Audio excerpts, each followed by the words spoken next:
Today I will give you an online dating website that I really like. I was looking at it some more this week. I think it's very different from Tinder or Match.com. It's none of that nonsense. It is a faith-based website, and it is designed more as a matchmaker, if you would, where you're not swiping through people. They're just giving you, here's some people that you might really match well with. But we'll talk about that later. So today we're going to talk about who to date and how to figure out who a good person is for you to date and what that looks like. So that's kind of the goal for today. So again, review. We talk about who we are in the kingdom of God and our position in the story, who God is. The purpose of dating we'll talk about today. We'll talk about the purpose of marriage because those go intertwined, right? Like, if we're going to talk about dating as it's not a forever status to be in, right? You're not just saying that forever I'm dating. You're really kind of dating for the purpose of finding the person to spend your life with. So then we got to talk about, well, what does that mean? What does marriage actually mean? We'll talk about the list. Did you guys get a chance to look at your list, think about your list, any of that stuff? We'll talk about that more today. And then what has God called you to do? And character, like what should you be and who should you be looking for, and chemistry. So those are all of our topics for today. So here we go. Let's do it. Well, before we start, can I ask you a question? Go ahead. So, Michelle and I, we spend time truly praying and thinking over this. And one of the things that we are thinking about, we went through the marriage seminar, now we're going through the single seminar, and generationally we're very different than most of you.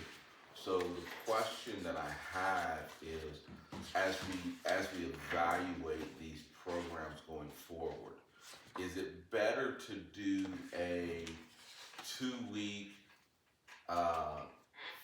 4-hour-a-day session, or to do 4 weeks? Like, what's the easiest in your schedules? I know Shannon said 2 weeks would be so much easier, so I truly appreciate that. What about the rest? Would locking down 2 weeks be better than easier than locking down 4 weeks?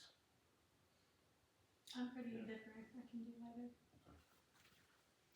This format was easiest for me to get childcare Okay. for 2 hours versus 4. Okay.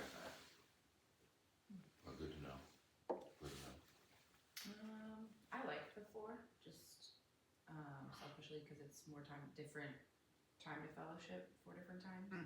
So I like that. Okay. Equipment. Okay. That's a good point. Okay. All right. Just continue to give us feedback on the format and the things that were helpful and not helpful. Because I imagine that in the fall we'll probably look at doing these things again. So let's see what we learned, and then let's continue to get better. My last logistical question: are you guys comfortable here? Like, does this work okay for us to not have to rent a space? Oh, Okay. Absolutely. Okay, cool. I'm super glad to hear that because we've done a lot of like community groups in our house, and so I just kind of take for granted that people will come and it'll be fine, right? But always good to know whether or not you're like, I'd rather have an official space. So, all right, are we good? All right, let's do it. So let's talk about dating. So the whole purpose of dating is evaluation, right? That's a super sexy word, right? Evaluation, but that's what dating is for. So dating is about being able to evaluate a person for a purpose. Again, that's not the Match.com tagline, but that's what we're doing. Ben Stewart. So Ben Stewart wrote. I didn't bring the book up right now, but he wrote the book. It's called Single, Dating, Engaged, Marriage. Really great book. He says this. He says, dating is not a status to dwell in, but a process to move through. It is a series of actions meant to lead us to a particular end, discerning whether or not we are meant to marry a particular person. Dating exists for evaluation. So sometimes we get this questions about, is it okay to be a serial dater? Well, it is. Like, I don't have an issue with dating a lot because you're in an evaluation process. Now, if you're dating just for the purpose of dating, right, where that's like your whole goal is just to always be dating someone, I have follow-up questions. So that would change things for me. And I think it's really important to make the distinction here between the word dating and the word single, right? It doesn't say single is not a status to dwell in. Yeah, It singleness, doesn't yeah. say that, right? So please, please, please make the distinction between dating and singleness. And 'Cause dating, we wanna honor singleness. yes. And so dating is a decision, right? It is a decision that you make that, okay, my life is in a position now where maybe I would want to have a long-term covenant partner, so I'm going to date. Singleness and non-dating is also a decision. Both decisions perfectly fine. Marriage is a decision, right? No one gets stuck having to get married Anymore. anymore. And we're going to talk about marriage here in a minute just to get some baseline things together, but keeping in mind, marriage has its own biblical job application. So you need to know what you're applying for before you do it, right? It is a decision. It is a choice. Okay, so let's talk about just some marriage myths. So we hear this all the time. If you're compatible, marriage will be easy. It so is not. We're meant for each other. The idea of soulmates, we talked about this before. I don't like that word. I think that soulmates so often gets exchanged for savior, where we're looking for someone to fill something in us that's broken, in need, whatever. And another person isn't gonna do that. I know my husband or my wife, I'm only laughing because I have a couple right now that I'm working with who's been together for decades, and they're like, I don't even know this person. You're never gonna finish learning about your spouse. And so sometimes we, as single people, there's like a false idea that I will be known. And you will be known, but with work. It just doesn't happen. I can meet my spouse's needs. Nope. Because if you can, something is off kilter.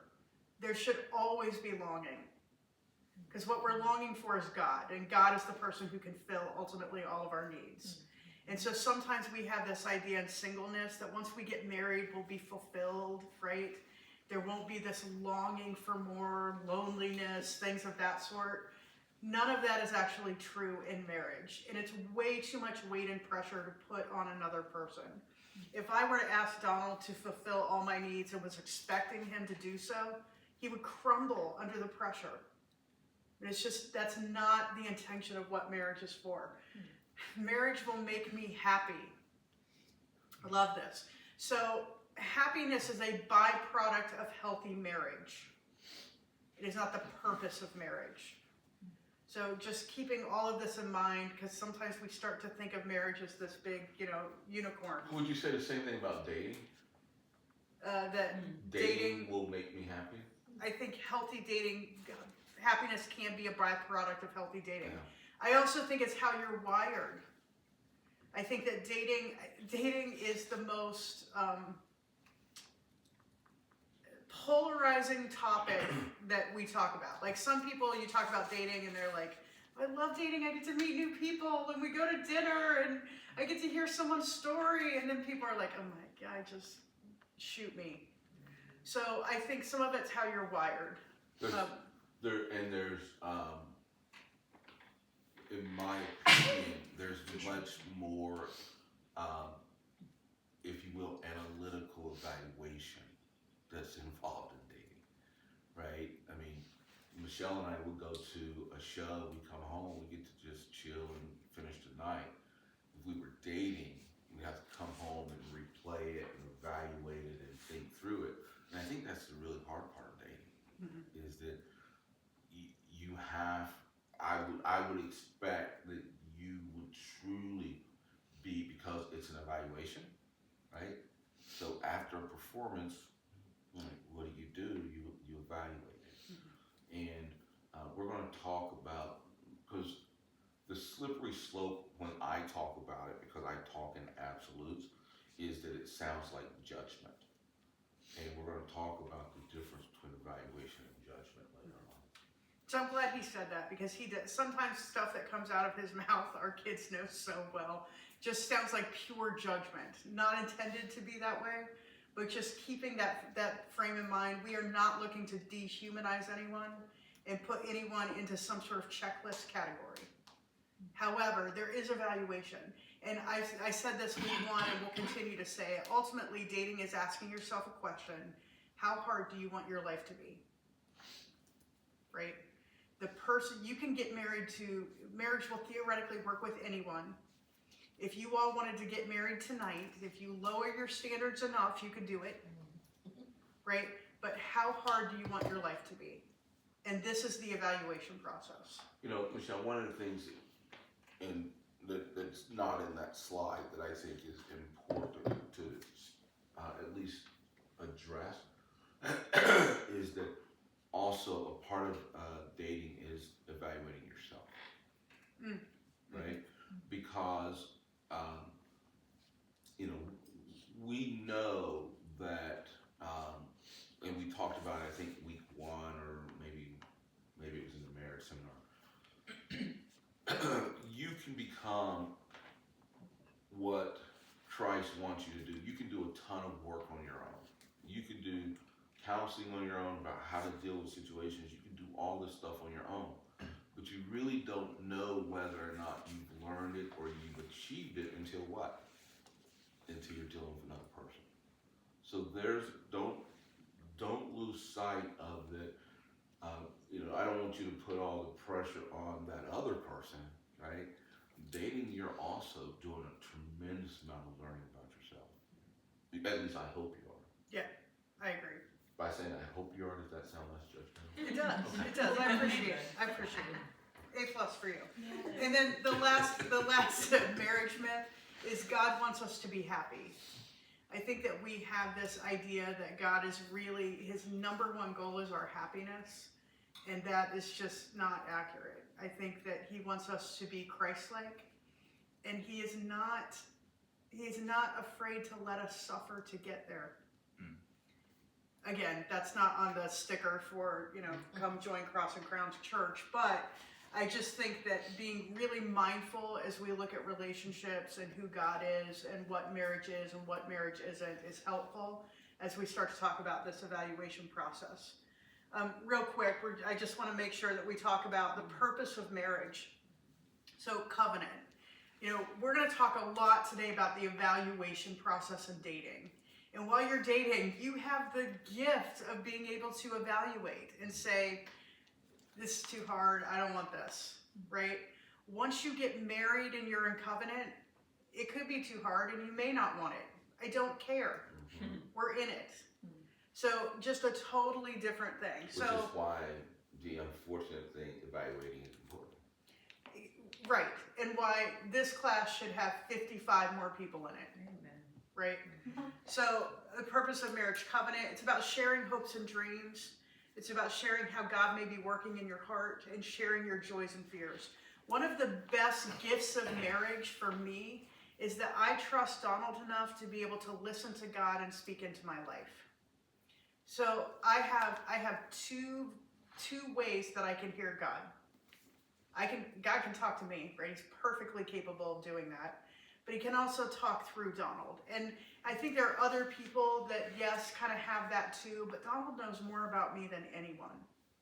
Does he know me fully? No. I don't even know myself fully, right? He does not know me how God knows me, but God can say things to Donald to speak encouragement into my life that I've just knowingly accepted as part of the covenant.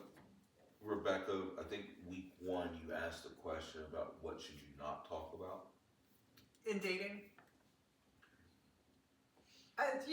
So you could lean into it, but not too far. Yeah. Right? Like I think that there's a line on covenant is about having a safety in sharing these things. Yeah. Contracts. So I'm not saying dating is contractual, but I think a lot of worldly marriage looks like the bottom. Balancing the ledger for sure. I will only give as much as I get. Right? That is a worldly view of marriage.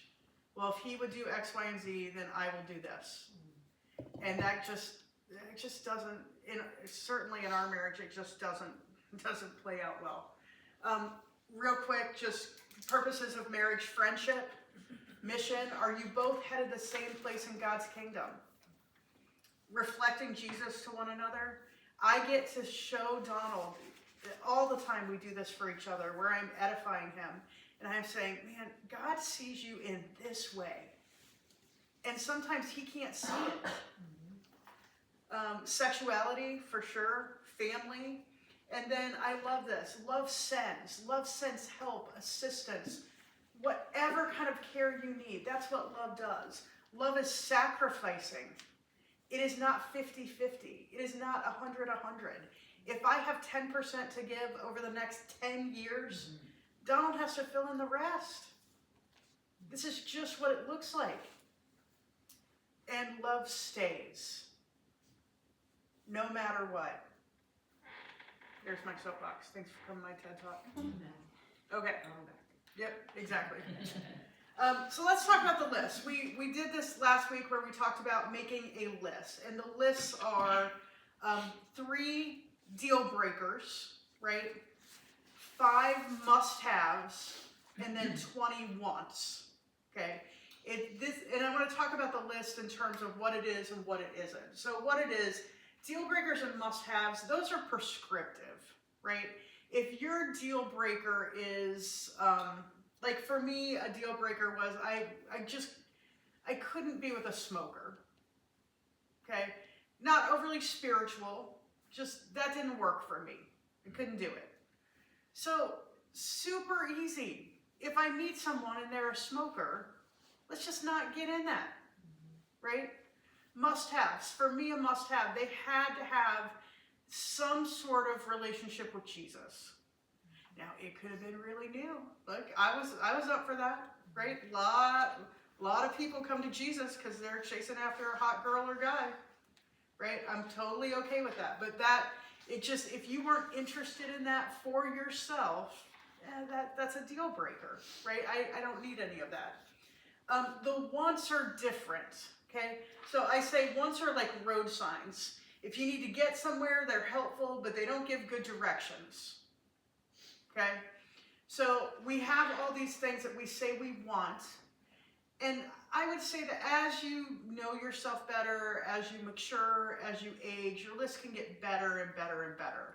What I thought I wanted at 18, my list looks vastly different today. Important to remember as you're evaluating, right? May need to be reevaluated as you age, mature, and change. So what your list isn't, it's not a checklist. We aren't just creating a new thing to do Tinder on where we're swiping left all the time, right? That's why you have the must-haves and you have the deal breakers. Those are the ones where you can very quickly go yes or no.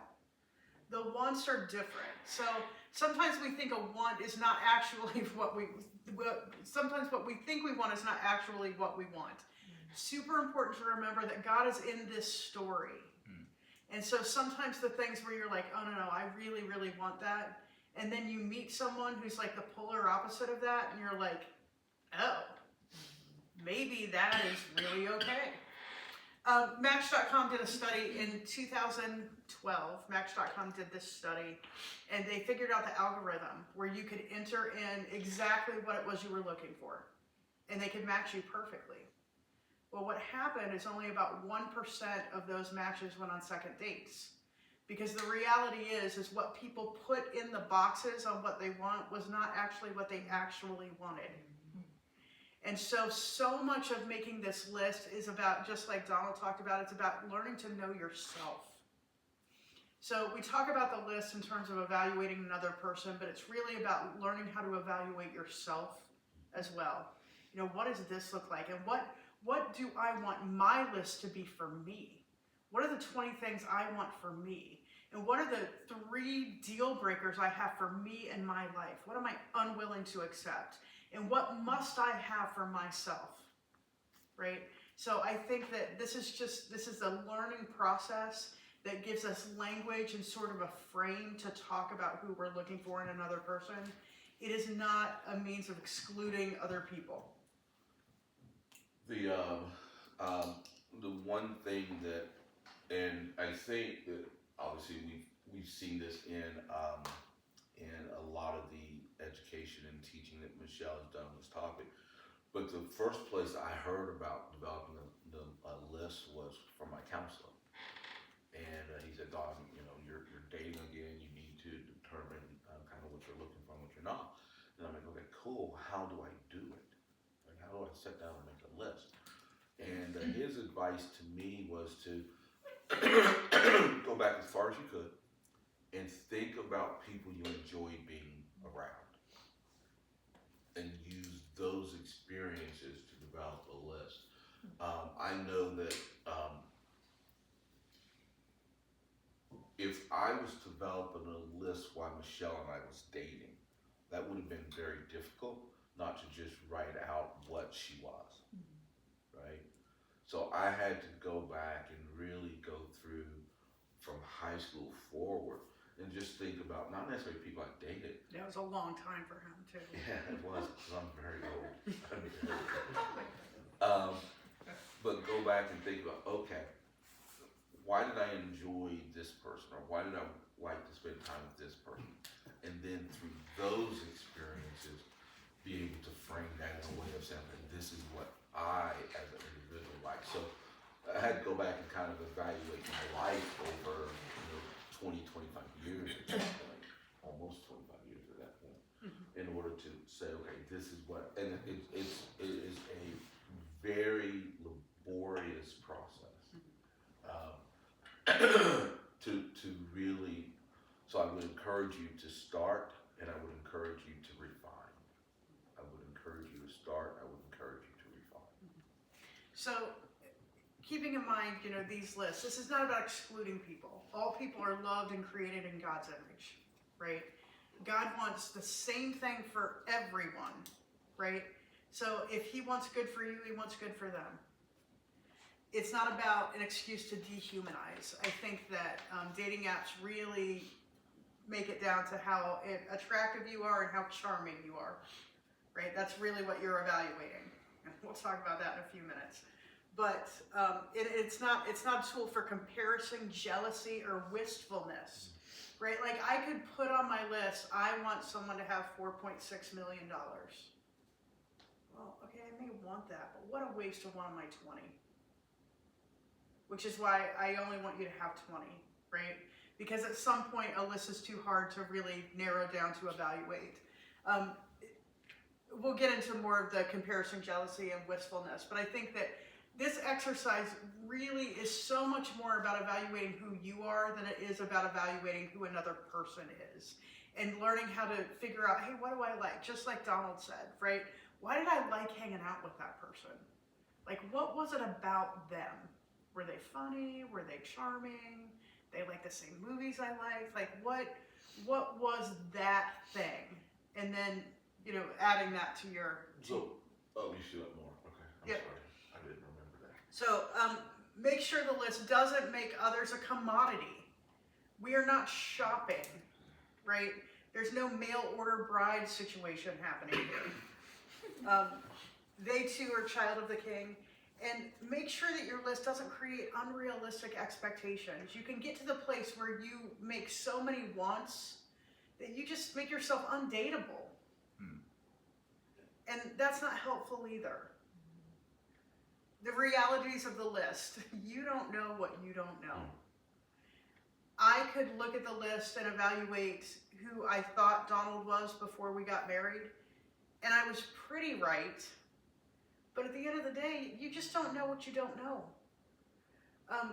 Be cautious not to base the permanent on the transient. So we tell this story a lot. Donald and I got married in February, and then in October, I had to have an emergency hysterectomy. Not great first year marriage stuff. it drastically changed our lives. Drastically changed our lives. I started having migraines. I got put on medication where I immediately gained 40 pounds. I was sick a lot. We went from hanging out at Scully's and dancing and doing all kinds of stuff to me being sick a lot. Drastically changed the nature of our marriage. Had Donald been holding true to his list, it would have been a one and done year. Because I was not the same person. It's been a road to recovery after that, and I will tell you, if that were the last major surgery that we had in our marriage that changed things, that would have been amazing. It was not. I think that just keeping in mind that as you're looking at the list is about helping you evaluate toward marriage. Marriage is complicated, and life happens, and money issues happen, and death in families happen, and sometimes a kid needs to move in or a parent needs to move in, and you have to sacrifice everything that you know in your gut you would never want to do. And so the list is about just keeping in mind who ideally you would want, not what's actually going to happen. One thing to add in a question, and this is where I really want to, I've been thinking a lot about this from a, really wanting to make sure that we don't talk in terms of judgment, okay? And I always go back to Jesus in this conversation. So, did everyone get to be a disciple? No. So, he had requirements. He had requirements, right? Did he judge those that didn't get to be disciples and damn them? No, he still loved them. They just didn't get to be on the inner circle. They didn't get to be in covenant. And then among the 12, did he still have a subset? Absolutely he did. So understand that Jesus had requirements for people to get a certain piece of him. That's really all this list is. And using it to determine who gets that piece of me. Okay? I don't want it to seem like Jesus, because even the Pharisees, right? I don't know that Jesus ever truly judged them. I think he rebuked them. I think he told them that you're not who you say you are. But I think if we were there and we sat down with him, he said, no, I love them. They're welcome into my kingdom.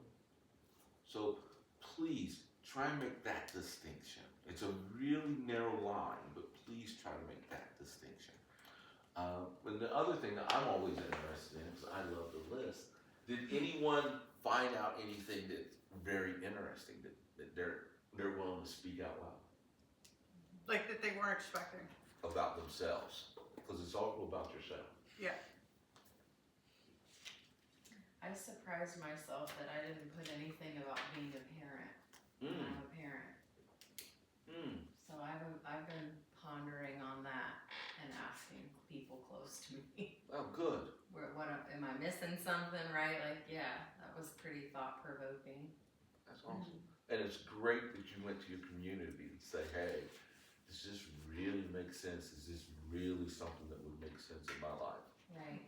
Love that. Thank you. I think I was like, as I was going through the wants, I think some of those things that I was writing down, I was like, this feels more like a must-have, but then I'd have so many must-haves, you know? So it was like, I don't know, I think I had more requirements in my head than I thought that I did.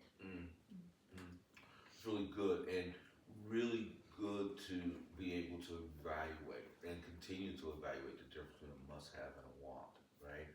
A must-have truly means that if I walk in and every other want is there and that's not there, I'm walking out.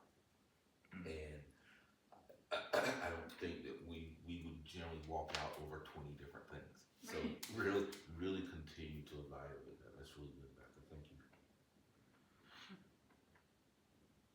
I didn't do the exercise, but I can say like because I wasn't here last week, I didn't get to, but I can say for like where I'm at today versus probably where I was 3 or 4 years ago, my deal breakers and must have has probably completely changed. And I think as you mature as a Christian, as you mature spiritually, as you mature as a person, the list changes because you realize what's not really important and what really is.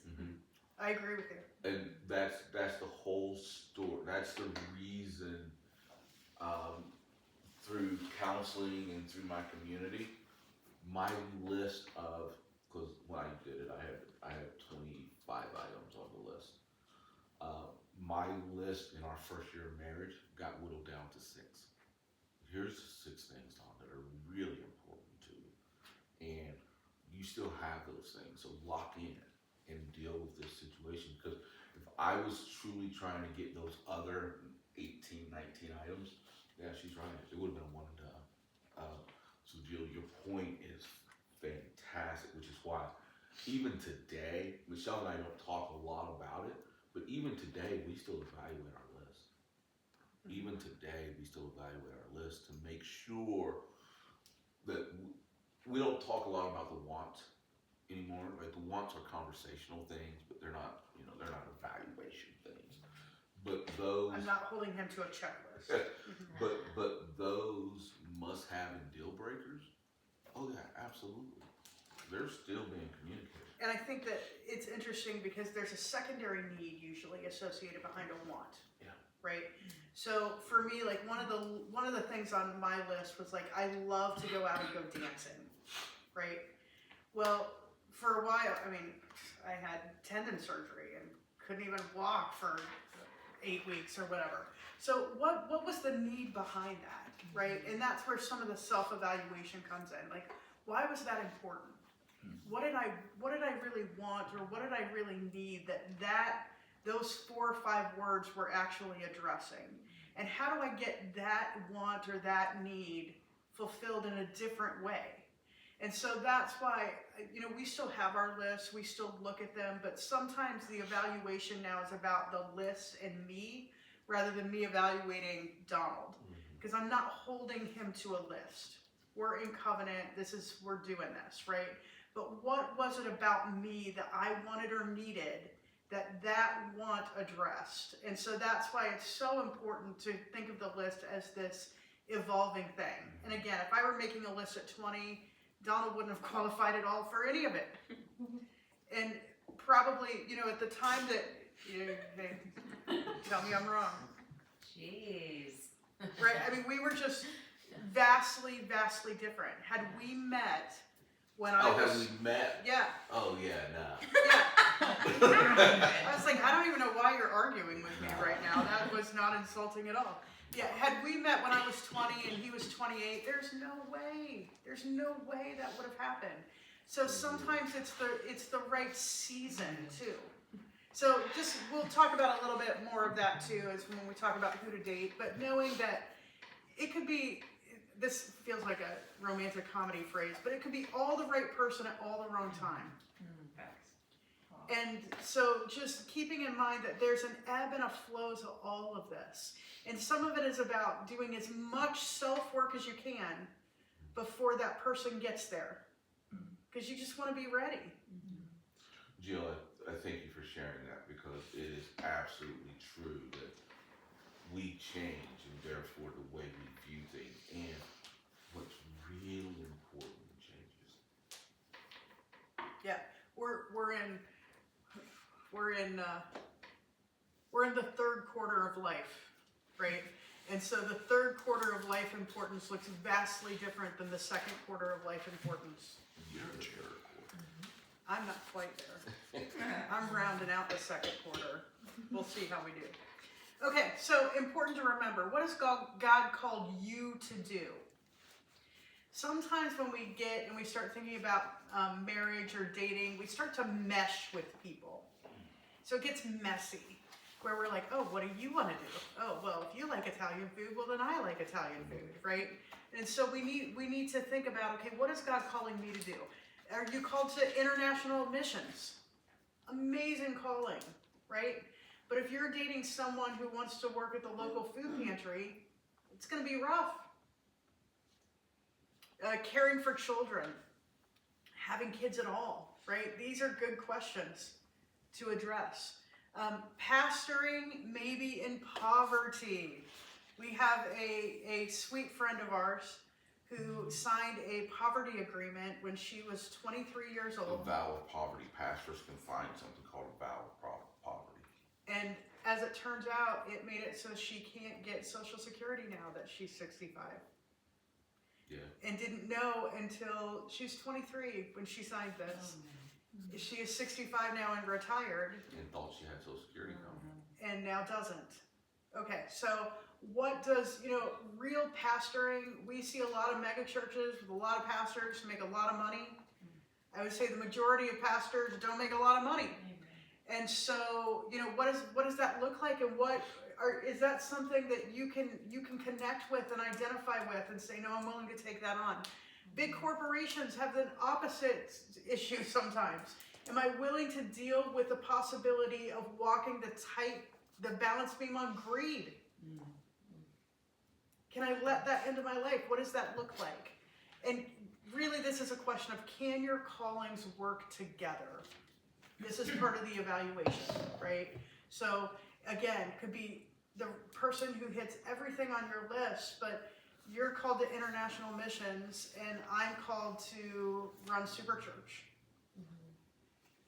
Okay, maybe we can figure out a way to make it work. But ultimately, God has a calling and a purpose for each of us, and can we make them work together? Which is why, and we keep saying the list, which is why the list changes, right? Because today, do you know your calling? Are you locked into it? Maybe, maybe not. You may have an idea of it today, but sooner and later you continue to go through the process, right? And you learn. Like one of the things that was on my list was that the person had to enjoy sports because I coached. And I spent 20 hours a week in a gym with kids. So they had to be able to enjoy it and find the time to also be there with me. I don't do that today, but that calling has changed, and through our life, we continue to talk about that calling and how does that calling look as we change seasons of life. So your calling and what you're wanting to accomplish really will drive a lot of the things, a lot of those wants on your list. The other thing that Michelle did put up there, it might be on the next page, is to like Michelle, and she tells the story that she bullied me into starting a business. Mhm. She bullied me into starting a Have we business. told that story? Okay. And she thought it would be fun, but she had to grow a lot. Joke's on me. She had to grow a lot being involved with a business owner because it is different than someone having a 9 to 5. And those are the types of things that that you will ebb and flow with as you think about, okay, who is it that I really want to spend my life with? Because I've always wanted to start a business. I've always wanted to start a business, and I knew that I could do it, and I wanted the challenge. My ex-wife never had any desire to support me in it. So I put it on the shelf for 21 years. And that just constantly ate at me. And I ripped that sucker off the shelf and handed it to him. yeah, and then Yeah, it's hard. It's still hard. I mean, every time we have to make payroll for 14 people, it's hard. There's a lot of pressure. But he's never been happier and more content. work a lot. Work too much. Yeah, I spend a lot of time alone, but that's all right. We'll get there. We'll get there. But that plays into this, right? Like if I needed Donald to be here so that I could feel supported in some way, so that I could do what God was calling me to do, which is a perfectly legitimate want, right? Then him owning his own business would not work. and we'd have to sit down and renegotiate and figure out how to make that work. And we're still there are ebbs and flows of that. I don't want to like claim that this is a stagnant thing. We still ebb and flow in that, right? Like even I think it was just yesterday, we said something about, oh, if we hire this person, and I said, if you have 20 more available seconds in your day, I want them. Right? Like, no, you're not. We're not ready to do that. 20 more seconds, they're mine. Right? So just it's constantly trying to figure out how can I make your God's calling on your life work with God's calling on my life. And sometimes we have to put one on the back burner. I went to work full time at Wells CPA for 5 years to get the infrastructure right? And so my calling was I was sort of working on it, right? But in a lot of ways it was in slow-mo and put on hold. Well, now I'm stepping out and I'm going, okay, your turn. Now it's time to put mine in the spotlight, right? So it's just, there's some give and take there. But if my calling were to be in Syria, it's probably not going to work. So let's talk about what you look for. So I would say the main thing that we're looking for is character of a person, right? So do you have the same allegiance? So 2 Corinthians 6:14 says, do not be unequally yoked with unbelievers. So this verse, we talk about it a lot, but if anybody ever grow up near, have a farm? You ever try to move cattle? I mean, this is like a whole thing. And so if you're using the cattle to plow, and you have to tie two of them together, oh my God, it's like tying two 2-year-olds together and telling them to accomplish a task. It doesn't work well unless they're on a common goal. So it's in reference to, that whole scripture is in reference to a scripture in Deuteronomy 22:10 that says, do not plow with an ox and a donkey yoked together. Like when you read that in Deuteronomy, you're like, duh, that's a really stupid idea, but we do it all the time. Where we want to tie ourselves to people that just are not headed in the same direction we are. And then we wonder why life goes astray. The yokeness is really something that applies across a lot of different aspects, like pace of life. I think Michelle has this later on the slide, whether you're an indoors or outdoors person, right? We apply it so much to believers and non-believers, but it really applies across everything. Like, I live at a really fast pace of life, and we laugh about it. Not everybody could sit in Michelle's seat on this ride. It's hard. Yes, it is. So there's always going to be a stronger person, okay? If you tie two people together, someone's going to pull harder. And we all think it's going to be us until we get tied together. And then sometimes it's not. So just keeping in mind, if you are stronger and you're pulling that person toward God, that's great. But if the other person's stronger and they're pulling you away, that's a problem. You got to make sure that you've got some of these things worked out. And again, these are all about the more of these you can get settled on, the easier your life is going to be. I'm going to say it over and over again. Marriage can work with anyone. You being a good wife or a good husband is not contingent on the other person doing anything. How hard do you want your life to be? A lot of our marriage counseling, almost all of our marriage counseling or coaching, not counseling, we're not counselors, coaching, is done within the church. And I would say 70% of it deals with being yoked well together. I agree with that, 100%. So character. Are you pursuing allegiance, not preference? So 70% of people in the United States right now would say they were Christian. To me, whenever someone tells me they're a Christian, I'm like, that's fine, right? Like it's fine. I'm not arguing with you. I'm not debating theology, but it's 70% of people, our world does not reflect that. How about I just say it like that? More than 50% say Christianity plays an important role in their life. That stat too. I'm just like, could be, maybe. 1 John 4:8 says, whoever does not love does not know God because God is love. How does this person treat restaurant wait staff? This was my favorite dating evaluation tool. How do we tip? How do they tip? How do they treat them? Right? Like, I think you can tell so much about a person on how they treat the people who have nothing to offer them. It's good. And in good evaluation, how they treat the person who has nothing to offer them is how they're going to treat you when you have nothing to offer them. And Because- at some point you will have Because nothing. at some point you won't. You will be sick. You will be in the hospital. You will be unemployed. You will be whatever it is that life brings you. And so you get to see exactly how they're going to behave when no one's watching.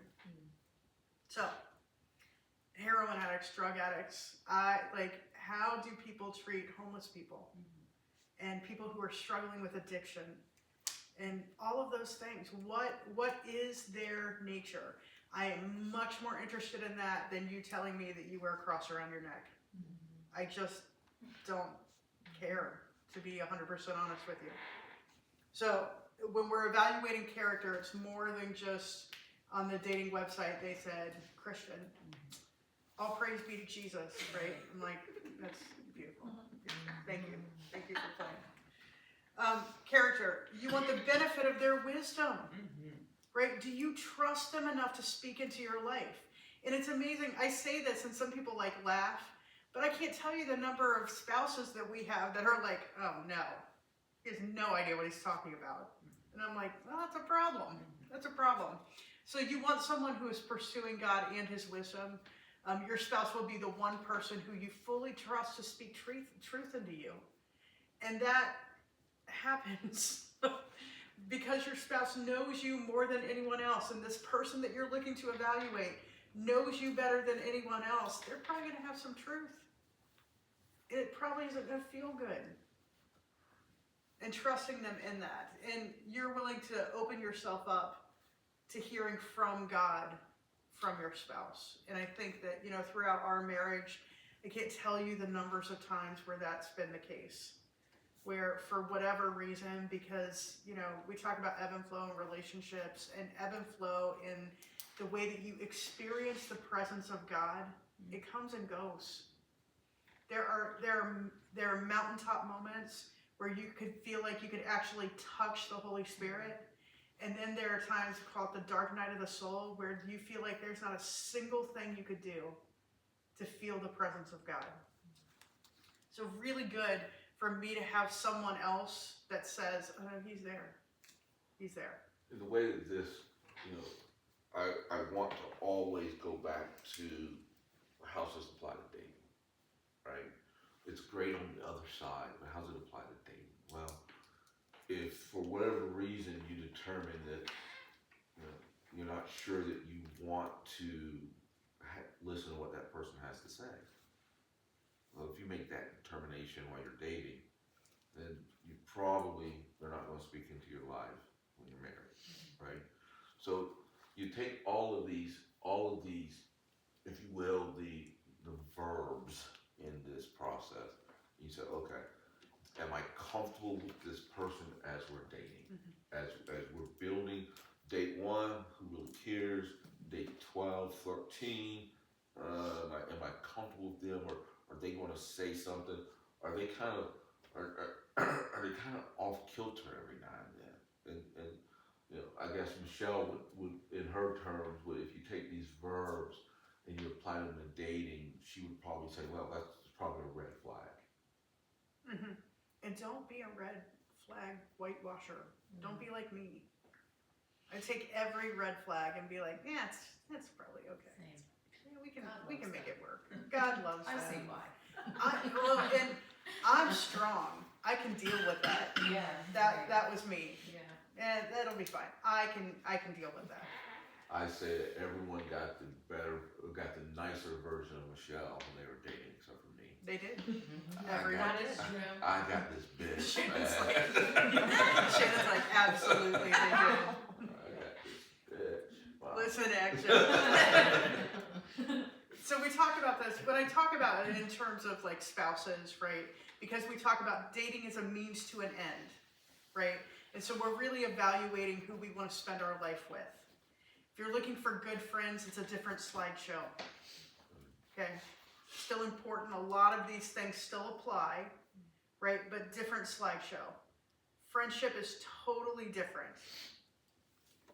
Okay. So we're still on character because character matters. Okay. You want peace in their integrity. I cannot talk about this enough. This is one of those things where I could just go all day talking about this. You want to know that when no one is looking, that person will do the right thing. Okay? So when they're away at work or to visit family, you want to know they're not going to be flirting with a coworker or watching porn in the hotel room.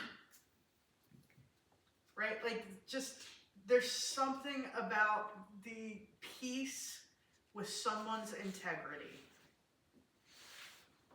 So 1 Timothy 5:22 and then 24 and 25 says, "Do not be hasty in the laying on of hands, and do not share in the sins of others. Keep yourself pure. The sins of some are obvious, reaching the place of judgment ahead of them. The sins of others trail behind them. In the same way, good deeds are obvious, and even those that are not obvious cannot remain hidden forever." So this is actually a scripture about leadership in the church. However, we want the same principle to apply when you're looking to evaluate a partner. Sometimes sins that people struggle with, they don't just present themselves on date one. Sometimes you have to get in it a little bit. This, I liken this back to the family of origin conversation and the differentiation conversation. Like, my family is a wreck, truly a wreck. And one of Michelle's best friends was married to one of my cousins. They got a divorce, and they went through this period of time where everybody knew that he was cheating on her. Everybody knew it. I think she Oh yeah, she knew it. And they really, Michelle and she worked through this process about there's nothing that you can do to prevent him from cheating. There's truly nothing you can do to prevent him from cheating. That's where this differential conversation comes into play. And she went through a long period, in my opinion, of really saying, this is my fault, this is my fault, this is my fault. Instead of saying, that's his fault, that's his fault, that's his fault, here's how I need to deal with it. And in dating, identifying those items and being able to stay differentiated will allow you to make decisions regarding how hard you want your life to be. Because if we were to ask her on her wedding day, do you anticipate this? The answer would have been yes. The answer would have been yes. Because he is who he is. I love him to death. He's my dog. But but there's no way that you did not anticipate it, right? So she had decided, I want, whether she decided it consciously or not, she decided, I'm okay having that hard of a life. So, you know, She wasn't surprised. all this to say that we do have grace for people working on sin. Okay? So I don't want to ever be like, oh, no, if you discover a sin, because you will, right, that's like some sort of deal breaker. That's not the case. And I would even say, look, I have dealt with a lot of married people who have had affairs, right? You can come back from that. So it's really about just getting peace in the integrity of a person, even if they've screwed up. Right? There's a process to all of that. And so the more you know just about where people struggle, I see a lot of this in premarital, where couples don't want to share where they struggle. Like Donald and I have this whole thing we call a sin bucket, where like in the corner of the room, I have just a bucket full of my favorite sins. Corner of every room. Corner of every room, right? Like my go-to sins. They always work. They always make me feel better. They are my go-to sins. Right? If I'm having a bad day, I'm like, okay, maybe I need to avoid that, right? But I know if I go pick one of them out of a bucket and use it, it's going to make me feel better. Donald knows what those sins are. And hiding them from the person that once you get into an engagement situation, super important that that person knows what they're battling, right? So that's part of the being known. Where do you struggle? Where are you tempted? Where's your weak spot? Where does the devil have a hold to be able to say something to you that can get you tripped up? You know, because as we talk about this, and I feel like I'm going to over-spiritualize a little bit, but I do actually mean it. You know, God loves covenant and marriage.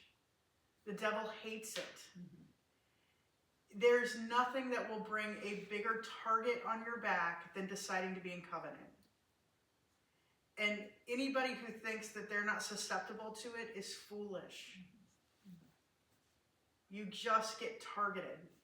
So it's important to make sure that as we're, you know, talking about who you're going to be with, that you are willing to would I be willing to share my secret sins with this person?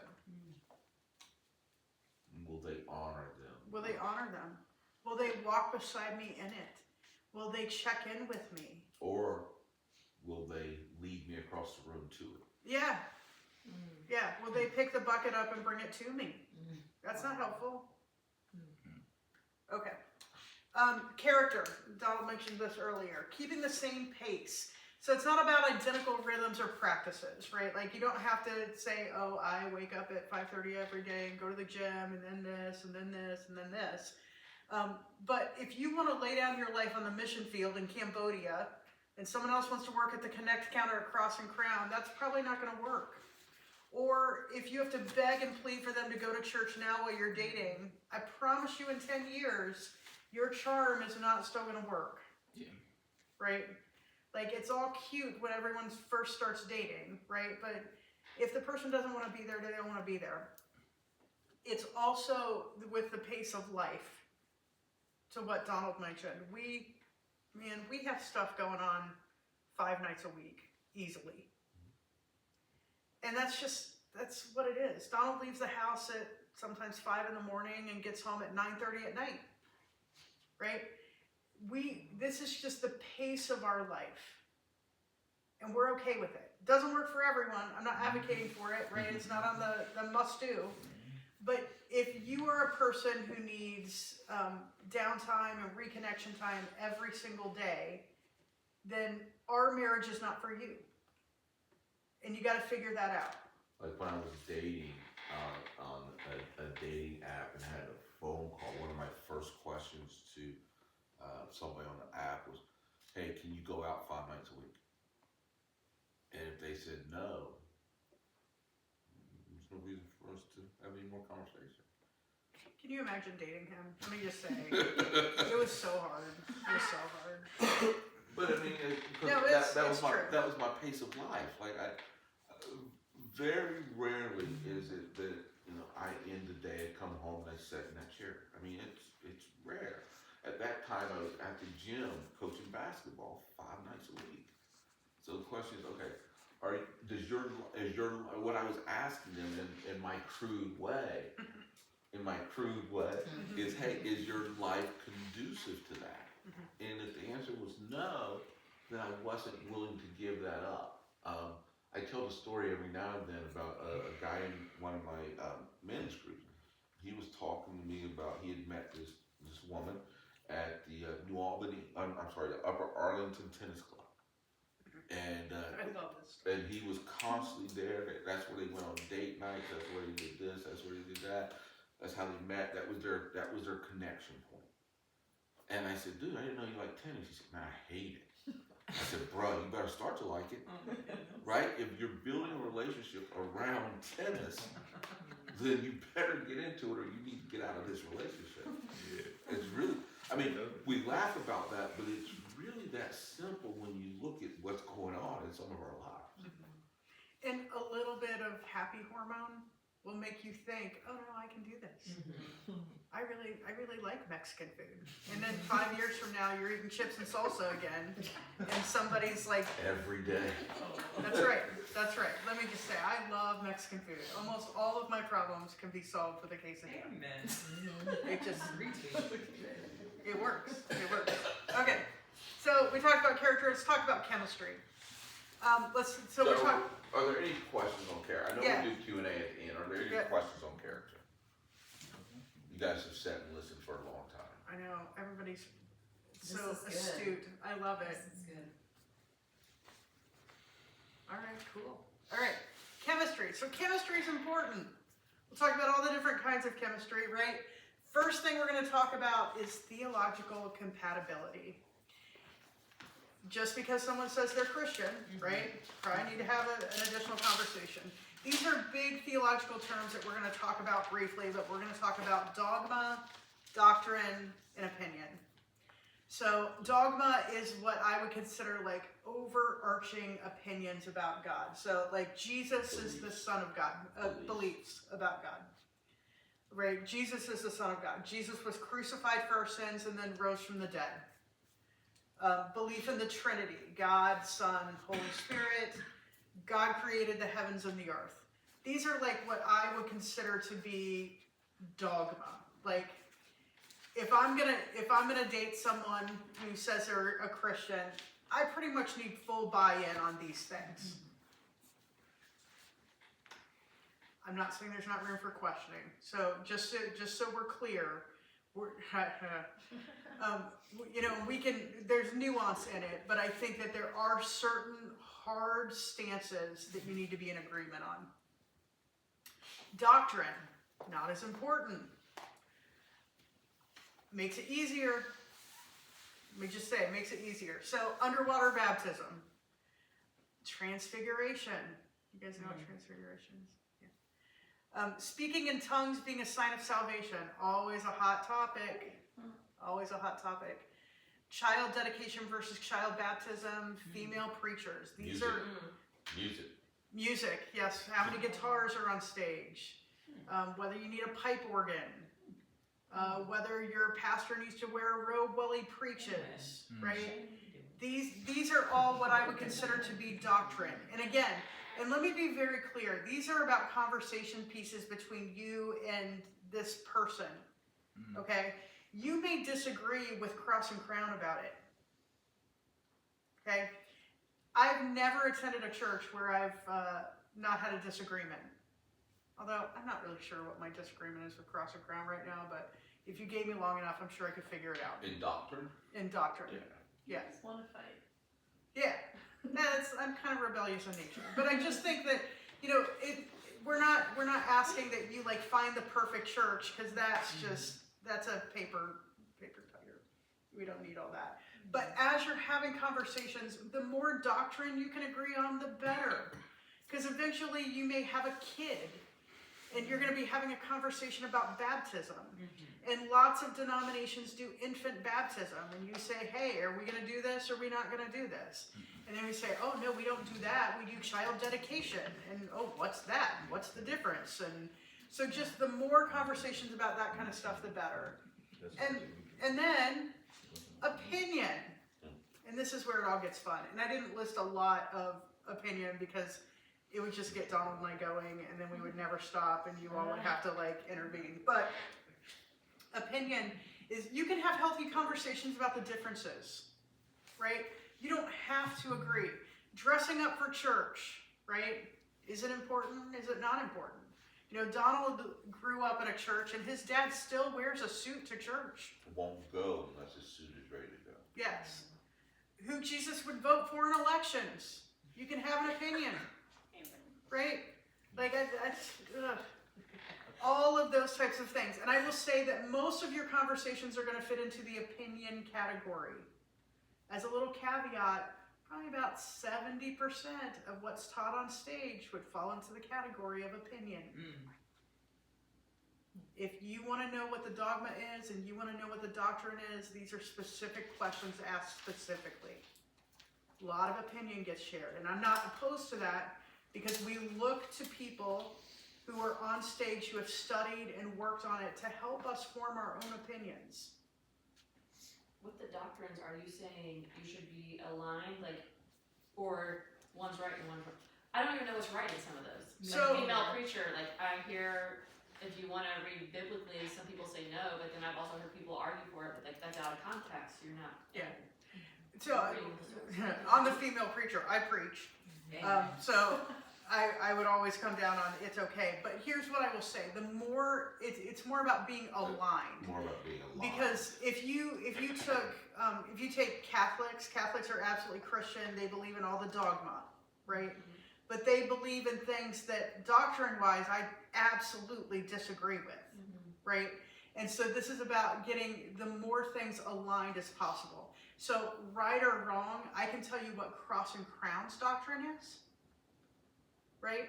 But that doesn't mean I'm not going to pull a right or wrong on you, I guess. Cross and Crown absolutely adamantly believes that women are completely capable of teaching the Bible. But I think, like, if I was dating, even though we I met, wouldn't let that be something that hinders me from someone, because like you only know what you know. yeah, And I think that's one thing I'm learning in life is like, I actually went on a date with a guy who claims to be deist, Mm-hmm.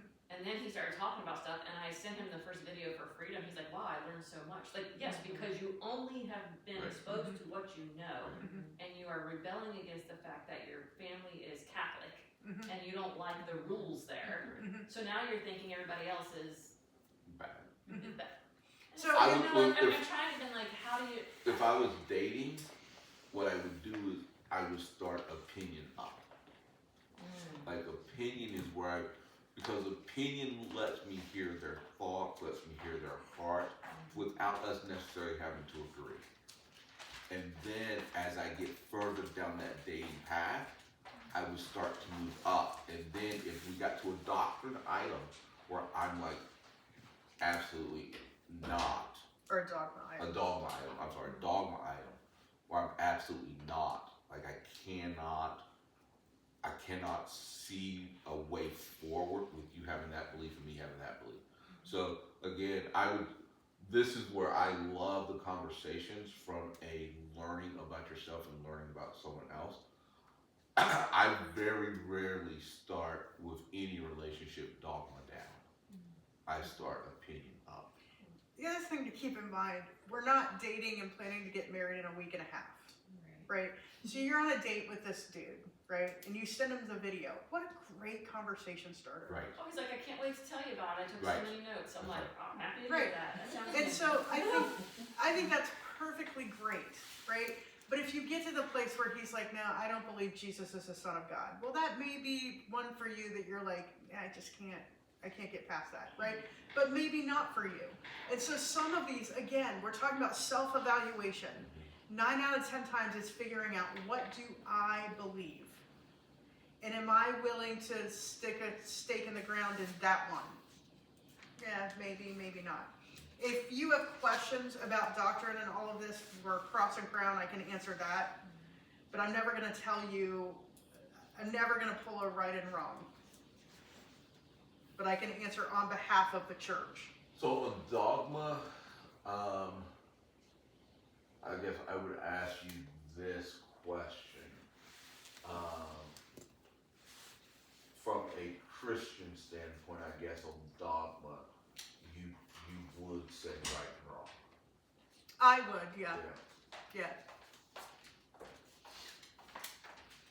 So, dogma must-haves, doctrine important, but there's room there.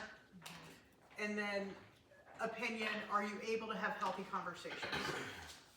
That's why I start opinion up. Okay, let's talk about social compatibility. So we've got theological compatibility, social compatibility. So compatible does not mean same. Sometimes we get really caught up in thinking we need to be the same. So how boring would life be if I married someone who is exactly like me? It would be horrible, right? Just ridiculously horrible. The question, do you like hanging out together? I will be honest with you that when we do premarital assessments, sometimes we give these screening tools, and the biggest category is, are you friends? Right? Because if you're not most of your life, you're going to exist and live in as friends, right? Like I say all the time, Donald and I spend a lot of time just hanging out, right? We're not vision casting. We're not talking about theology. we're just hanging out. And if you don't like just hanging out with that person, it's kind of hard. Do you like watching the same shows? Are you an outside person or an inside person? If Donald liked to go camping, we'd be in trouble. Don't enjoy. 0 out of 5 stars. Do you enjoy laying in the sun by the pool in the ocean sipping a Diet Coke? I love this. It's like my love language, right? That's very specific. Very specific. Very I'm just saying, Somebody's hypothetically, sending a message. if I were, anyway. Now, the question regarding social compatibility is a very interesting, because we know some couples who live their social lives almost completely opposite, Separate. separate. They have a centering point that they go to. So that becomes really important to evaluate also, right? Like, are you, if I enjoyed camping, and we actually have a couple that we coach this way.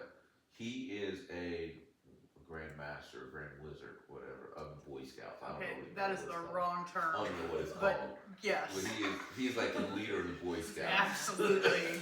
Whatever. Offensively incorrect, but But okay. He's the leader of the Boy Scouts, and she is like, if she could live her life without ever going outdoors, she would, right?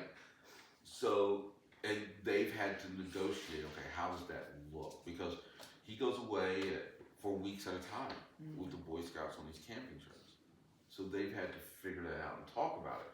But what I will tell you is that they had those conversations while they were dating. They had those conversations while they were dating. And I think that they figured it out in an okay way today. So there's no right or wrong here. Okay, so like we know couples that vacation separately. Yeah. That wouldn't work for me, right? So just me personally, that wouldn't work for. But it's just about understanding who the person is Understanding who you are. and knowing who you are, what you want, what you need, and all those things are important. Which I is- do think it's important though. You do need to enjoy just hanging out with them. Absolutely. Your whole social life cannot be separate, because then at some point, what are we doing besides just paying bills together? That's no fun. Okay. Vocational compatibility. So we've talked about this a little bit too, but does one of you never want to work a W-2 type job and wants to always work in the gig economy? Right? You're gonna be off the grid a little bit and just, driving DoorDash or doing whatever, right? Nothing wrong with that. Again, I'm not saying there's any right or wrong, but maybe important if you want to buy a house with this person, right? And what does that look like? Is full-time work too much and you're only wanting to work part-time? Really important that you know where this person stands on stuff like that. Is personal happiness more important than financial stability? And are you willing to acquire debt to stay content? Not saying right or wrong. We all have stuff we've got to work out. But what does that look like for you and your life and your future? And is one of you open to moving anywhere to advance your career? We have heard this story a million times where someone will get this amazing job offer in Arizona, Seattle, all over, sometimes internationally. And the other person's like, there's no way I'm leaving my family. Probably good to just kind of have conversation about, my company is international and I am wanting and willing to move wherever. What do you think? How does that fit into what your vision for life is? I wasn't smart enough to ask those questions. Jill, I love what you were talking about, which is why I always go to a crutch. I always go to conversation starters. And we used to have the cards always laying out where when you walk past, you pick it up and you answer. Just so that we would hear each other's heart. Like, I wasn't smart enough or capable of having a list like this. I just wasn't. So I found the crutches to use. the biggest crutch is the conversation starters, because eventually we would get to a conversation, and it was a way for us in our dating to hear more about what the other was thinking because Michelle has set me down and said, okay, we're going to talk about if you're open to move anywhere to advance your career. I'd be like, I have no idea. I've never thought about it.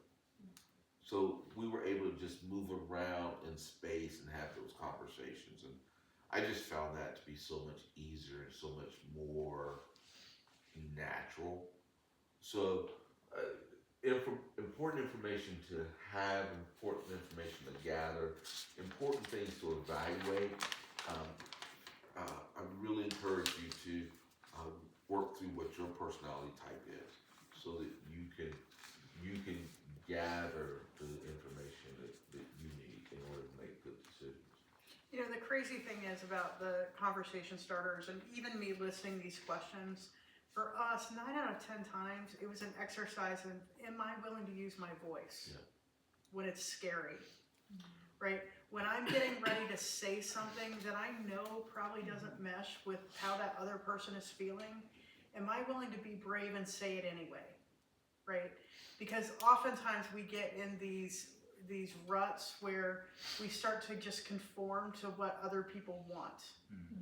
We don't want to be offensive. We don't want to alienate them. We don't want them to run, right? And so we stop being able to use our voice well.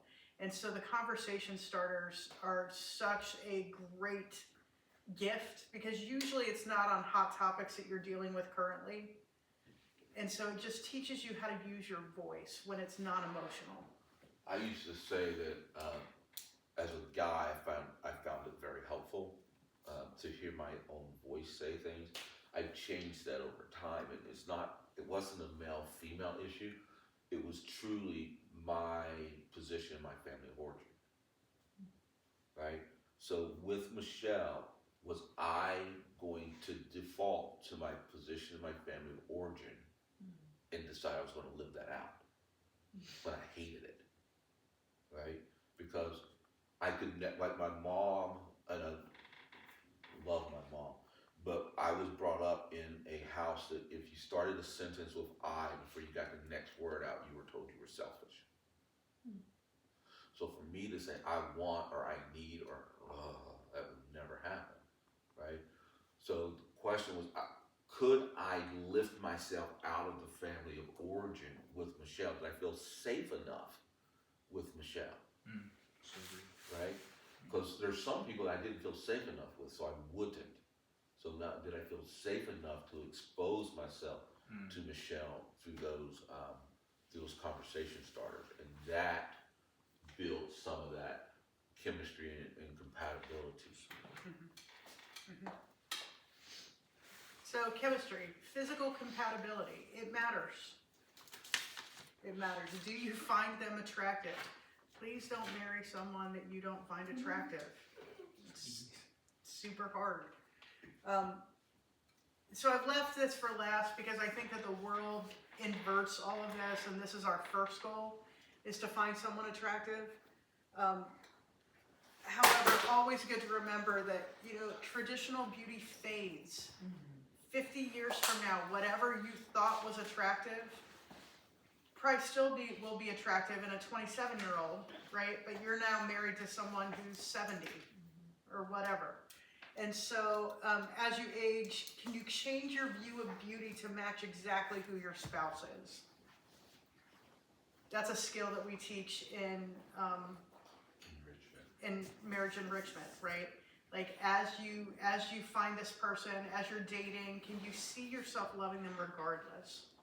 It's funny, my parents have been married 54 years, and they had their anniversary this week. I was kind of chatting with them, and my dad said to me, I still see your mom the same way I did when she was like 21. And I was like, what? But that's just, it's a natural progression where you just, when you fall in love with someone, can you choose to see them how you see them? It doesn't mean, and this is the one caveat, guys always push back on me. It doesn't mean that you still don't find blonde, blue-eyed, long hair California girls amazingly beautiful, right? Like, I'm not saying that your standard of beauty suddenly goes out the window. However, can you find physical compatibility and attraction with someone as they age? All right, that's what we got today.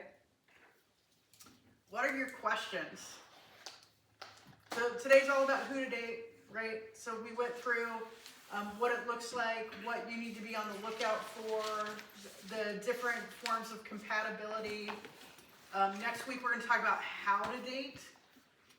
Like, what does it really look like? And we will be very specific on, we'll talk about online dating, we'll talk about being set up by friends, we'll talk about texting, we'll talk about the whole shebang. Oh, I said I would tell you the website. So, I gotta look it up again because qualifiedate.com. Thank you. Mm-hmm. It is, I think it's $99. $25 for the Becca did it, application, yeah. and then once you get a match, if you want to meet them, it's $99 one time. To Yeah. meet them? Well, if you want their information. Sounds like you already did. I'm about to, actually. Okay, well, let me know, is there anybody? Mine, $9 and nobody. Are they? Because sometimes like some of these places have like people like 300 miles away. You get one match. Like it's like a matchmaking thing. So you get one match, but they set you up with someone, like you put in all those, like how far are you willing to travel, and they'll even say on there, like, we may not find a match for you because we're not going to give you someone if they're not going to be a good fit. We're not gonna take your 99. Yeah, right. I think that was my biggest comment, is like, yes, I have all these stipulations, I think all these things are great. How do you find somebody that actually meets those things? Like, that's huge. So, And no, like, I'm not trying to shame on the guys, but a lot of guys don't do the work or stand up for themselves in a way that's like, yes, I'm putting God first in my life. I'm not trying to lay shame, and I don't want to come off that way, but I have rarely seen that anywhere. Today, in the church, Jill, there's no shame in that. It's way true. The church is built on women, not on men. And men generally have not done the amount of emotional work that women do. So, how hard do you want your life to be, right? Can you find somebody that you think is at least moving in that direction or not, right? And are you going to have to drag them? So I think what you're saying is 100% accurate. There's no shame in it. I think there's a ton of accuracy in it. It's navigating it. there are good guys out there, right? Like, there are. What I will say, though, is we are counting on good male mentors to kick some other men's butts into doing the right thing. You know, Shane and I had breakfast on Tuesday, and that was my comment to him was, until you say that this class is important and that learning how to date is important and these 6 people should be here, they're not going to come. Because generally speaking, this is very stereotypical. Guys really think they have it figured out. And 9 out of 10 times I will tell you, guys think they have it figured out because women are not willing to draw hard I boundaries. agree with that. Amen. And so I don't blame it on men, because anytime someone says, oh, that guy's manipulative, I'm like, sure, he is. You are only manipulated if you allow yourself to be. So there is a stop point, but to your point, I think that we are counting on senior, more experienced, mature men in our church to lead other men to good accountability and to good spiritual growth. And that is something that has been wholly lacking in the church as a whole, because I think that we have a tendency to lead way too much with grace instead of saying, this is just unacceptable. You cannot treat people that way. That was sort of a lot, but yeah. I know, right? Another TED Talk. Here we go. That was good. What else? What other questions do you have? But next week we'll talk very specific about dating and just what it looks like in real time. Yeah. I have unsolicited advice. Anyway. Okay, let's do it. Okay, so like when you are making your list, if you do want kids in the future, keep that in mind because like what I was okay with and like would put up with when I like didn't have kids and I could go out with my friends every night and like if they had a life of their own and were always gone and I was like, yeah, no problem, I'll just go get tacos and margaritas. Like what I was okay with before versus what I was okay with when I was like home by myself all the time with kids. Just like something I wish I would have kept in mind. And I think to that point, like it's hard sometimes to hold yourself accountable when you're swept up in an emotion of either it's loneliness or attraction or whatever it might be. But to have this group of people say, hold me accountable to the things that are on my list and the way that I'm supposed to be living and dating, like I think just having this group in general is an accountability partnership and community to say, are these really the right people? Are you sure about this? Like, Well, So- what Shar said at the beginning was very, very real, is that, if I understood her correctly, maybe I'm adding words to what she said, is at some point, you share your list, and you ask the people around you, am I being true to this, right? Because I Shannon while we were talking. because it is very, like, if the wrong person came in here that was 100 meters, when I was single, 100 meters up on the attraction level, and there's a lot of the other things that I could just say, well, whatever, I get through it. And fortunately I had a community that would hold me accountable, so I think you're both right. So my opinion about the list is once you get it fairly solid, you need to, we talked about last week, you need to find that one person that you trust to be your veto person. And you give that person your list, okay? And I think you have to date in community. I think that there's something about, you can go out to dinner and have coffee with someone and someone being charming for an hour and a half isn't that hard. The other thing I will say, Michelle, is that not only do they have the veto power, but they have the power to say, no, you stay in there. You know, I agree with that because I think that there were times when I wanted to get out of things just because it started to get real, and you know that becomes uncomfortable too. And so I think you need to trust somebody to say, why don't you see this out? So they have power on both ends, and you Yes. end up. That's why community is so important, and real community, right? Because what are you really doing? You're submitting. You're truly submitting part of your dating relationship to somebody else. Well, that's a big deal. So they better be tight, and they better be pretty clear on doctrine and things like that with you, right? As a community. Shannon, I needed to hear you say that, so thank you for saying it. I'm really going back and forth about why I'm not requiring. I think right now it's because I'm in a state where I'm like, they're not gonna have anything to do with my son. Like, I'm not looking for a father to my son, he has a father. But if I'm dating to marry, I am looking for someone, right? But I mean, there's attributes of a parent, or that I would find a good, right, on here. Thanks to you two, I has good community and mentors on my must-haves, which I never have had before. I wouldn't have even evaluated a man's friends or community, but like now I am, and I'm like, oh, they're all compulsive cheaters and they're prisoners and they're, you know, so it's like makes sense, everything that we're going through. But to that point though, like my community that I'm my scribbled crazy list that I've put together here, what, like on my wants is a career, and I know that maybe that's like a must-have or a deal breaker to someone else, but I wouldn't have even had that on there if it wasn't for my bestie and mom saying, my community saying like that needs to be a thing.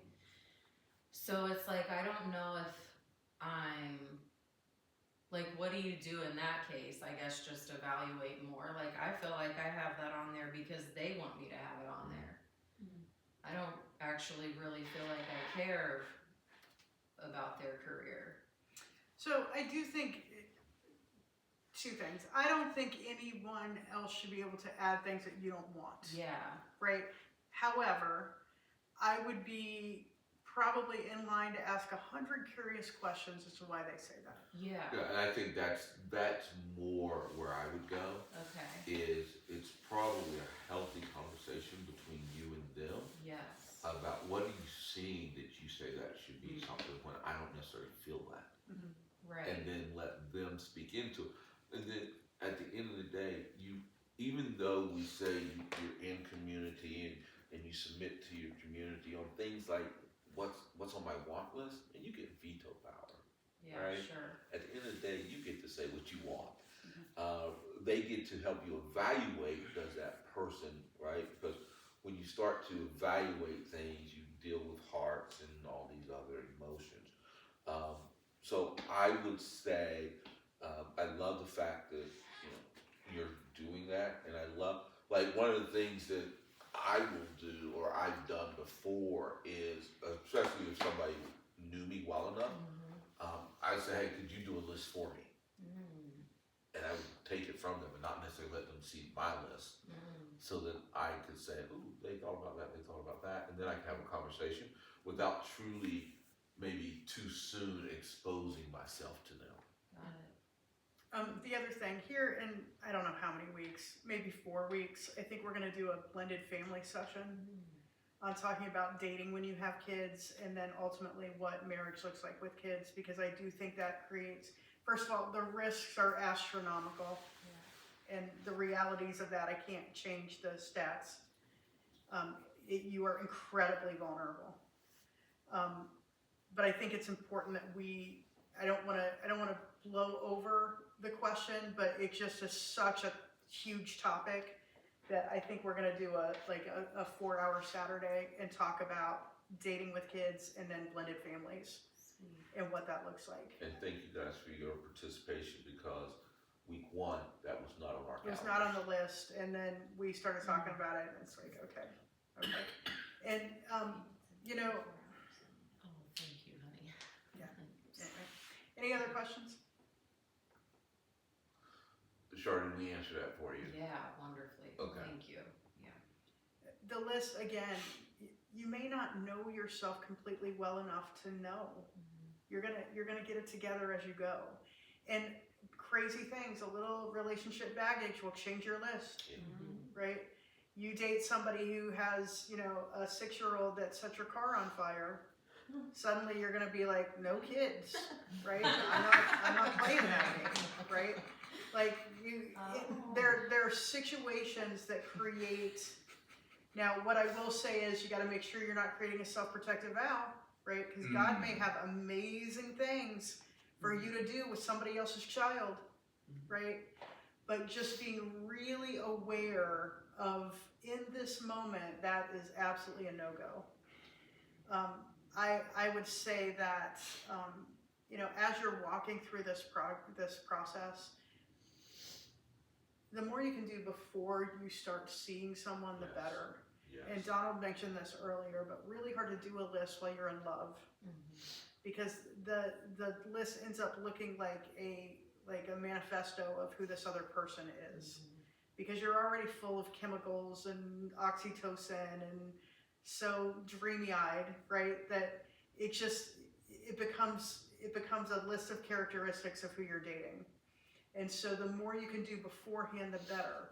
And again, we're not ruling anyone out. It's just about being real about who you are. Because eventually the shininess wears off. It may take a long time, and I hope it does for all of you, right? That you have a lot of shininess in your upcoming relationships. But there's going to come a day where you're like, how in the world do you like, I don't know, that weird music? Not you. So I just think taking time with the list and realizing it's more about a reflection of you than it is about what you're actually looking for. Being real with yourself to say, you know what, it's okay for me to want things, right? I don't have to just put up with whatever comes in my door. We'll talk about it next week about dating is intentional, right? You just can't sit at home and wait for somebody to show up. God doesn't work that way. We have a dear friend who, I don't know, she's probably pretty close to my age. Yep. And she's been single for probably almost 20 years now. She continuously said, I want to find a good man, I want to find a Christian man, I want to find, and we always ask her, like, okay, well, what did you do Saturday night? I stayed home. What did you do after church on Sunday? I went home. What did you do on vacation? Well, I had my grandkids.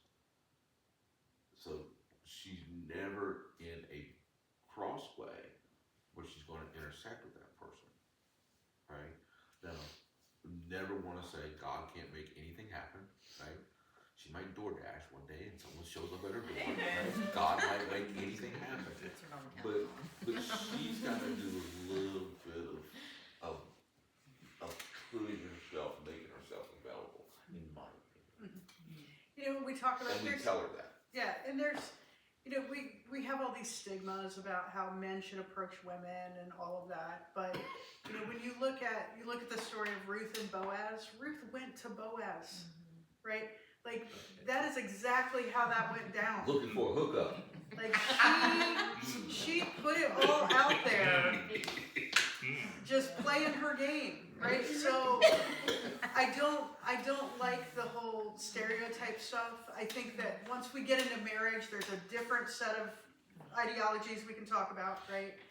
But I think that, you know, if you find someone that you are interested in, whether you are male or female, shoot your shot.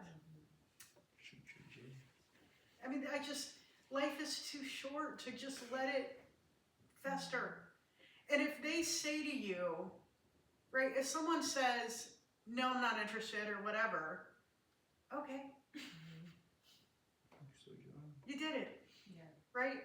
So I think that it's just worth noting that we don't talk about dating as a passive thing. Dating is, I have a longing and desire for marriage, right? So I gotta get out there. If I have a longing and desire to be a doctor, me sitting at home and waiting to get through medical school isn't helpful. You gotta do it. All right, any other questions? Third TED Talk today. Just My a comment. goodness. Yeah. Because I've been through a lot of life too, and like I said, I feel like I could teach this course a little bit, I think. But like, I think some of it comes to, if someone does approach you, and I was in a self-protective mode for a long time, still am a little bit, but like, if they do, show grace For to sure. them and say, oh my gosh, like my sister would be like, I don't know why he just talked to me, like kind of thing. But like, no. Oh my gosh, I'm so flattered that you'd like to go out with me is a better response. I don't think that that's for me right now. Way better than, ooh, no, or I'm not going to talk to you. You know what I mean? Like, have your heart stance in the right place. And if you're not working on your heart along the way, you're never going to be open for somebody to come in. Perfect, that's beautiful. Clear is kind, right? And I think that being honest, you know what, because sometimes it's not this moment, I am totally swamped at this, I don't know, there's 100 things, right? But I just think that we live in a society where we are so ambiguous about everything. And I think that we end up leading people on and hurting people unintentionally sometimes. I just think that, it's okay to be really honest and really kind. Kindness is key. I also believe in you continuing to pursue without becoming a stalker. I did that to you. How do you do that? I just kept praying and praying. And I kept reaching out. You're laughing because you know it's true. It worked. Look at us now. Is no But comment. how did that You feel? like the How did that feel? You liked that or you didn't like that? is it like a validation, like, ooh, that feels good, or like, ooh, this is so creepy? So it wasn't ever creepy. No, creepy. she was never creepy. Yeah. Never creepy? No, she was never creepy. But you were authentic and showed She was your. authentic and let me know of her interest, and most of the time, and Michelle says it one way, and I'll tell you how it was received. It was mostly received as you can't see yourself as the rest of the world sees. Mm. So she was being, and I can never say the word, vulnerable enough outside of covenant to really ask me to see what she felt like others could see. And yeah, that was Jill. How did it feel? It felt great to be seen, right? And I think that was like, and during our dating path, you've heard it. You know, we both really started dating, but neither one of the things we talked about very early was that neither one of us were interested in marriage again. It sucked. Marriage sucks, or it did suck. I was like, hello. I realized I used an active word.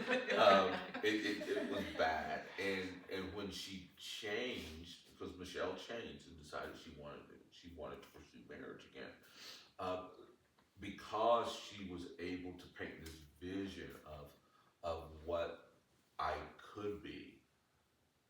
When she changed, I was willing to say, okay, let me walk this out to see if I'm just saying I don't want to be married, or if I really am okay being married. So a lot of times, that pursuit, I think that we do end up being creepy and stalkerish, like, going through somebody's gram and all that kind of fun stuff, and not wanting them to know we're there and all that stuff. But Michelle was forward enough to say, hey, I believe that I started the business while we were broken up. He did. I found out from his best friend while I was at his best friend's house in St. Louis, and he pulled me aside and said, he did it.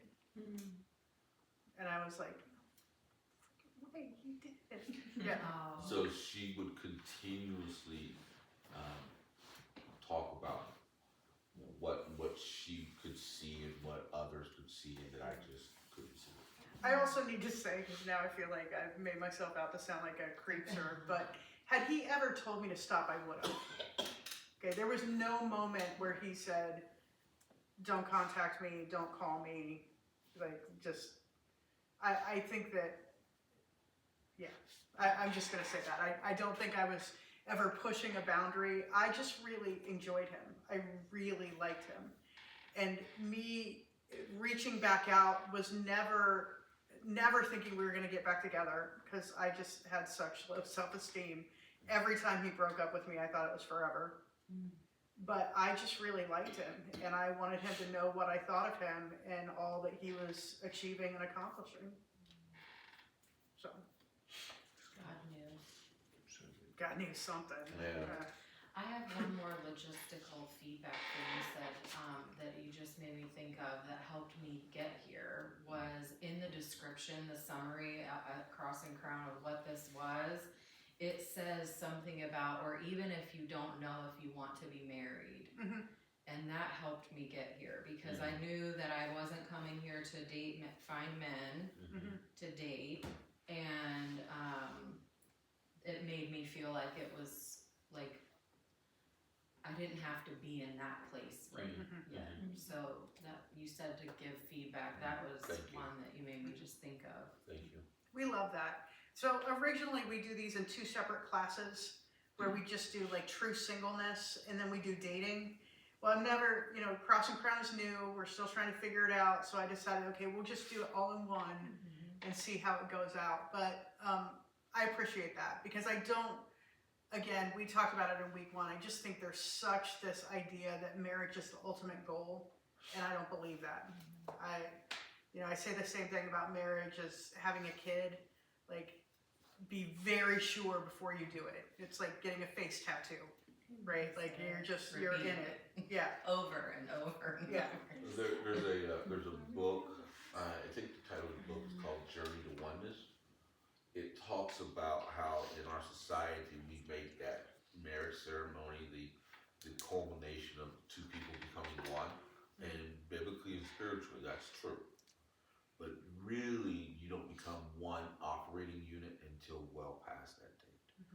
Because you still have your growing and your knowing and as much as we want to pretend it, up until that date, you're truly not in covenant to have all the conversations.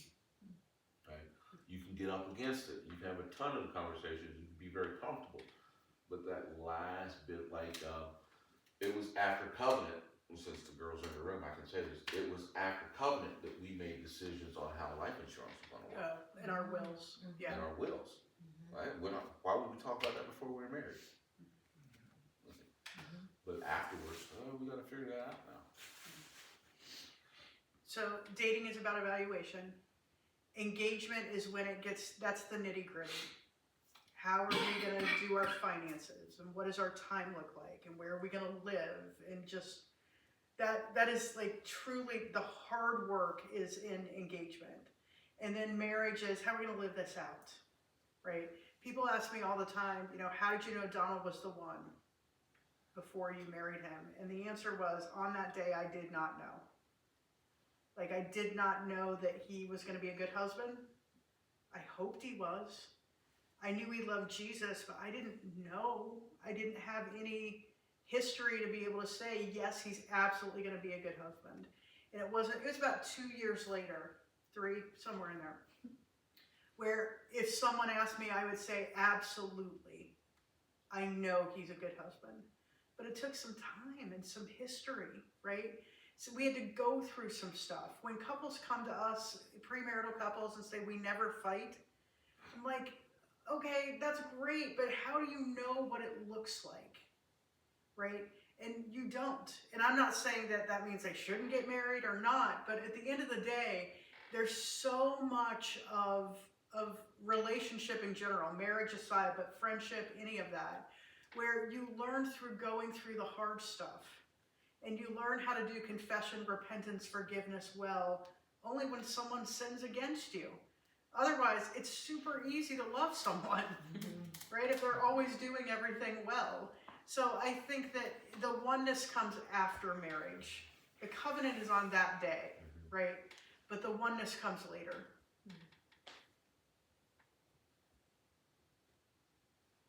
Anything else? All right, next week, how to date. We'll get into all the tangible stuff and just the realities of dating in today's society, what your accountability partner should help you do, how to use your list as a good metric, the whole shebang. Yay. All right, have some more cinnamon rolls, please. Well, if you had to pick. Well, I did pick. You know it. But that doesn't mean it's bad. Not bad. Yes, Joe, that's it. Alright.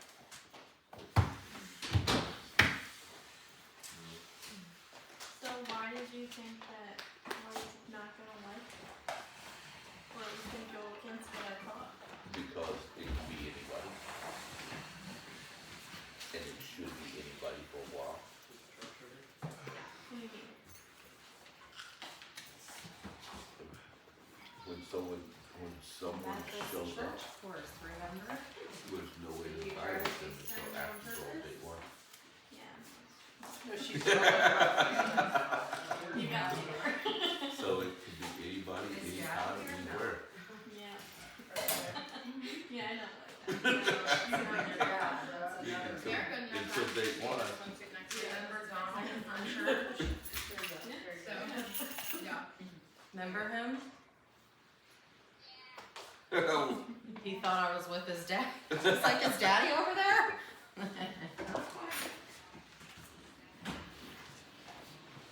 Oh, okay.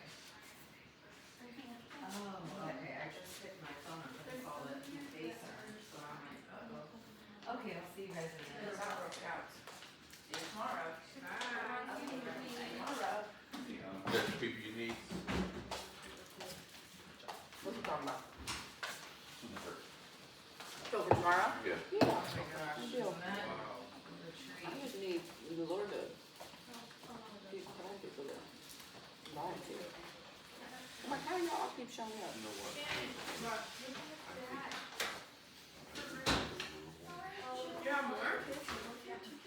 One, he's 5. Yes. He's just learning the things that I'm actually learning. Amen. I saw that. I've said that. I'm gonna be here next week. Oh, okay. We've had conversations with her. Literally always. We only have 6 days. I'm already there basically. What's your phone number? I'll text you. Did I say work? Comical. And I'm like, how high you don't eat hours? I'm gonna be listen to things, buying things. Like, it's a part-time But contract. all the. And I'm not asking for money. So don't get it twisted. I'm like, listen. I wanna catch up for our last week sometime. Okay. Yeah. I think you do. Okay. I think it's interesting because it's in America. We'll get And together half after people that. think that church is Yeah, me. absolutely. We should. No. What are you doing next week? Trying to turn it on. That's not even certain. Oh my gosh. I just want to be Well, well, I would say a that's lot of conversation. conversation. Yeah. And that's what you're saying. And I don't like playing. Yeah, you can follow up with your mom. Get that. Yeah, Oh, absolutely. Now you have to Have fun. This is your Thank you. Why are we trying to be normal? Why are we? This is. I don't want to feed into that narrative Did you because I don't believe that to be true. I believe I'm gonna and do the Lord has provided. I'm gonna go over there. Every Sunday, See ya. the Lord has provided. More ways than anybody has an idea. Bruh. And I'm like, okay, great. You know, so it's like I don't want to volunteer this way. This is statistics for church. Why are we? Yeah, no, I I just would like need to no. Do I believe God can and will It's just either. take care of me as a child? Do I You trust know how they're him? talking Do I trust that he about loves how, his like, church? Do I 5 trust days that that he? they're Yes or doing no? stuff? I'm very similar. Okay. So thanks for asking. Okay. See you later. See ya. I love this hoodie sweater. It's really cute. I love the color. Brown, like I love any brown clothing. I will. Amen. Good to see you guys. I absolutely will. I'm gonna put it with my car stuff. Okay. Let's go. I don't think I have any else to say. I'm I forgot serious. that I forgot. Here we go.